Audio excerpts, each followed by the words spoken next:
ini saya akan membahas masa kepemimpinan Presiden Soeharto. Tahun 1967 menjadi titik balik sejarah Indonesia. Setelah kekacauan politik pasca G30S, PKI, dan merosotnya kepercayaan terhadap Presiden Soekarno, Soeharto secara resmi diangkat menjadi Presiden kedua Republik Indonesia. Dengan janji menegakkan stabilitas dan keteraturan, ia memulai era baru yang disebut Orde Baru. Pada awal Orde Baru, Soeharto membawa arah baru bagi bangsa. Orde Baru berfokus pada pembangunan ekonomi, stabilitas politik, dan penguatan negara.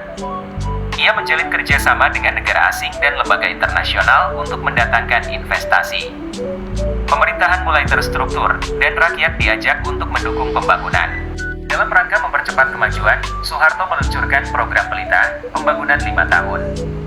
Dari Pelita I hingga Pelita E6, proyek besar dijalankan, pembangunan jalan, waduk, irigasi, sekolah, dan pusat kesehatan.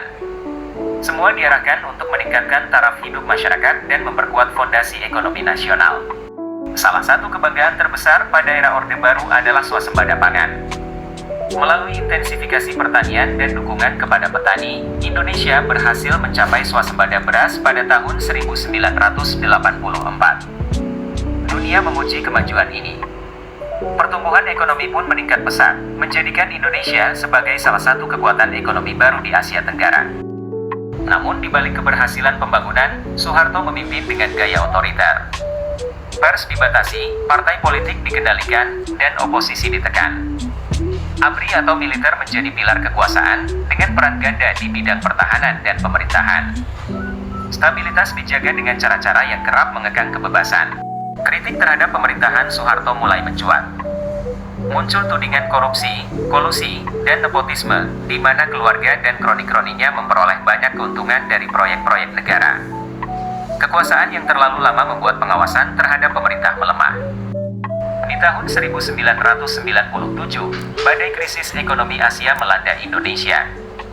Rupiah terjun bebas, harga barang naik drastis, dan rakyat kesulitan memenuhi kebutuhan sehari-hari. Mahasiswa turun ke jalan menuntut reformasi. Mereka mendesak Soeharto mundur dan mengakhiri pemerintahan yang sudah berjalan 3 dekade.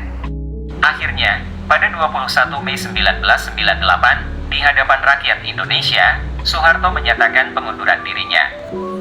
Setelah 32 tahun berkuasa, ia menyerahkan kekuasaan kepada Wakil Presiden B.J. Habibie. Tangis, haru, dan kelegaan menyelimuti berbagai penjuru negeri. Hingga kini, warisan Soeharto masih menjadi perdebatan. Sebagian mengenangnya sebagai bapak pembangunan yang membawa kemajuan ekonomi. Namun sebagian lain mengingatnya sebagai simbol kekuasaan yang represif dan syarat pelanggaran demokrasi.